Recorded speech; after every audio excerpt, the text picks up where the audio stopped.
What's good, YouTube? You know who it is. Dreaming Tree presents with another live album review and also a wine review.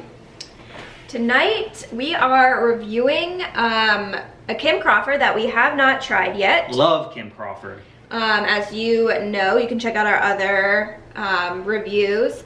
So this is their Pinot Gris. And this has a full-bodied wine with flavors of crisp pear, honeysuckle, and warm spices. We're not too familiar with Pinot Gris. I feel like we've had a lot of white wines. Yeah, overall like we're more fans of Sauvignon Blanc. We've had some Pinot Grigios, but this is the same grape as Pinot Grigio, but a little different color. Normally it's mainly known to be from the region of Alsace, France. That's where it's known for, but it's kind of grown all over the world. New Zealand, some other places. This is from Marlborough, New Zealand, and let's give it a taste. Yeah. Wow, very nice, crisp, clear color. Very similar to a Sauvignon Blanc color. But anyway, tonight, in addition to this wine, we're going to be talking about the Live 25 album. D&B Live 25. It came out like 6 months ago originally during the summer, kind of when they were taking a break from tour. But however, they brought it out on MP3 last November, and obviously we hopped on it. Anyway, how's the wine? Yeah, wow. I feel like you can definitely feel the spices right when they hit the front of your tongue. Yeah, really spicy. Yeah. Kind of some cinnamon notes, some little bit of hot pepper. Yeah, that's really good. I mean, it's definitely, I think it's definitely not as tangy and sour as the Sauvignon Blanc, but definitely also, I think, very distinct from a Pinot Grigio as well. Not as sweet as Pinot Grigio. Yeah, I mean, kind of just more spicy than Pinot Grigio. Yeah. Yeah, and that's our only gripe with Pinot Grigios, I guess. We like them. They're great wines, but they just don't stand out. Like, it's a very modest wine. It has no personality. You know, you think about it. I mean, yeah, which is great when you're getting like a $5 glass at a happy hour. No, it's but if good. you're gonna get a bottle of wine, we would. I don't think we've ever ordered like a Pinot Grigio bottle at a restaurant. So, but this is, I would order. Pinot Grigio is like that girl in the back that just kind of stands there, and you try and go up to and talk to her, but she just kind of, you know, answers your questions and doesn't really give you much more. It's like, where's the personality? You know, give us something. A bottle of wine to a woman, dear. Okay. But anyway, into the album. You know, why would you? You know, you want, when you order a bottle of wine, you want it to speak to you. Right. I mean, you want it to stand out. You want it to. Yeah. You want to say, wow. You want to be thrown off your chair. You want to have distinct flavors. Yeah. All right, so this album is actually just unique in and of itself, just because it's obviously not all the songs from one show. It's a mix. Compilation. It's highlighting, it was for their 25th anniversary, highlighting their 25 years as a band touring. And it really honestly does such a great job of highlighting the band.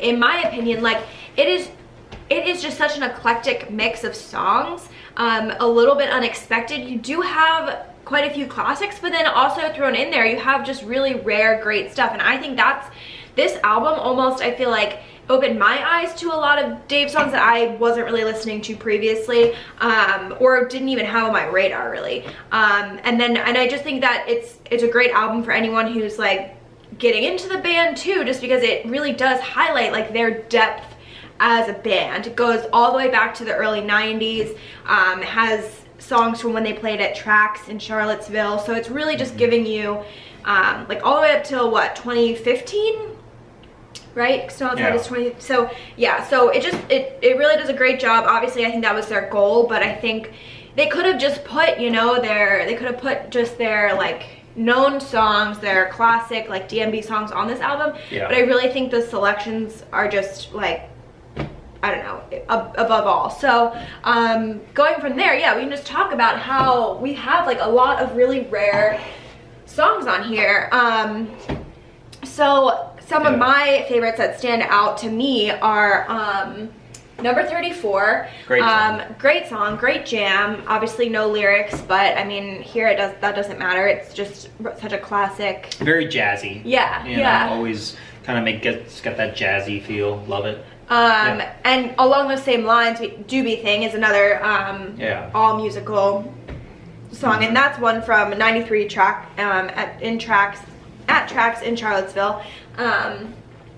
Busted Stuff. Yeah, so Busted Stuff, I mean, the fact that they put this on this album and it's not a song that they play live very often at all really stands out to me. Yeah, I mean, even though it's the namesake of one of our favorite albums of all time, they still do not play it very often, so it's just fun to hear. I think it's been played live like maybe 40 times, and the last time it was played was 8 years ago in the 2010 tour. Yeah, another great podcast out there called the Busted Stuff Podcast. Check it out, support Dave Podcasts. Anyway, moving on.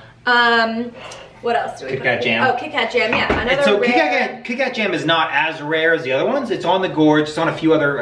I'm trying to think of other stuff it's on. But it's still an awesome song. It's just kind of old school, random D&B. Awesome. Yeah. Love it. And then, what else? So, we've got Shotgun and Raven. Those were more of your picks. Yeah, love those two.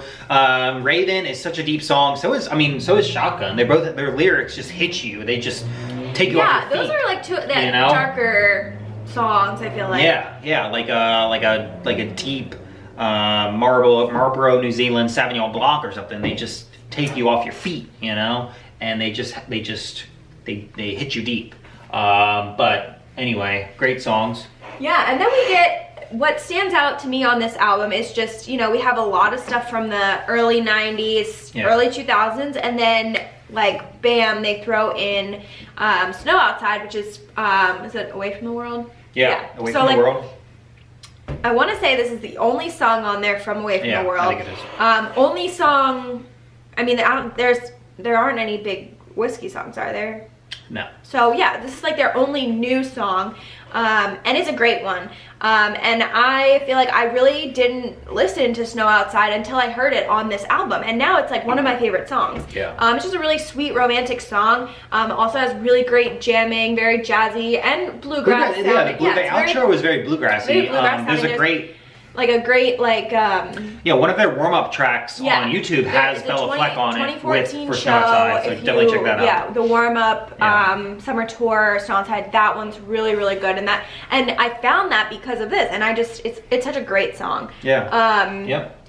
Yeah, I mean, it's an awesome version. These are just the rarities, honestly, and then we can get into. We're just gonna highlight a few more songs, and then that's it. Bartender, amazing version of Bartender. I think it's from like early 2000s. But anyway, there's just incredible freestyle lyrics on this Bartender. This Bartender is one of a kind. It is a one-off Bartender. The best Bartender.